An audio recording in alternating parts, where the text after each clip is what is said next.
नाज़रीन हिते अवां खे अहम ख़बर ॾींदा हलूं त एसटीपी चेयरमैन डॉक्टर कादिर मक्सी चयो आहे त असांजो एहतजाज पुरअमन हुयो। साज़िश तहत हिकु ड्रामो करे क़ौमी कारकुननि खे केसनि में फासाए गिरफ़्तारियुनि जो सिलसिलो शुरू कयो वियो आहे।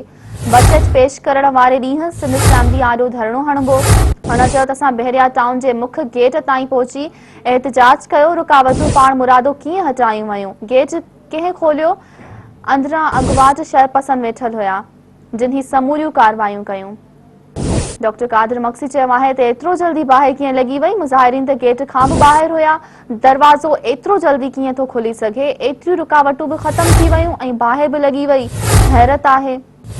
हुन चयो त बहरिया टाउन में अंदर जेका बिल्डिंग साड़ी वई उन में केमिकल इस्तेमाल कयो वियो। इहो केमिकल या त रियासत वटि हूंदो आहे या गैर मुल्किन वटि।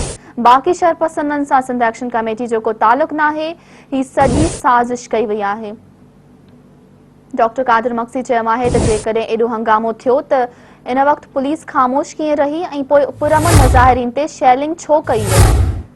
एसटीपी चेयरमैन चयो आहे त बहरिया टाउन इंतज़ामिया इहो तमाशो पाण करायो आहे। तमाशो ॾिसे थी सघे थो कुझु 20 या 25 कारकुननि नारा बि हया हुजनि, बाक़ी ही सॼो ड्रामो ई कयो वियो आहे। डॉक्टर कादिर मक्सी चयो आहे त कुझु माण्हुनि खे पाण बीहारे कुझु इमारतुनि खे बाहि ॾियारे ॿियनि मथां इल्ज़ाम हया पिया वञनि।